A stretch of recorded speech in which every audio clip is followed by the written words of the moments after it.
सूचना अनुसार कमरदा थाना कार्यरत एसआई लालमोहन सिंह तांकर देह असुस्थ थिबारु छुट्टी रे निज भड़ा घरे रहउथिले।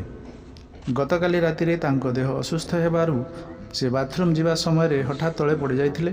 संगे संगे तांको उद्धार करी कमरदा गोष्ठी स्वास्थ्य केन्द्र में भर्ती करथिले तांकर सहकर्मी एवं तांकर पुओ। चिकित्साधीन अवस्था तांकर मृत्यु घटी। उच्च रक्तचाप जोगु तांकर मृत्यु घटी सूचना मिली। मृत्यु बेलू तांको 58 वर्ष होइथिला। से कमरदा थाना एक वर्ष ऊर्ध्व समय धरी सब इन्स्पेक्टर भाव कार्यरत थिले। तांकर मृत्यु रे समग्र कमरदा अंचल सहित तांकर जन्मगाँ उदुलार जामडीहारे शोकर छाया खेली जाइछि।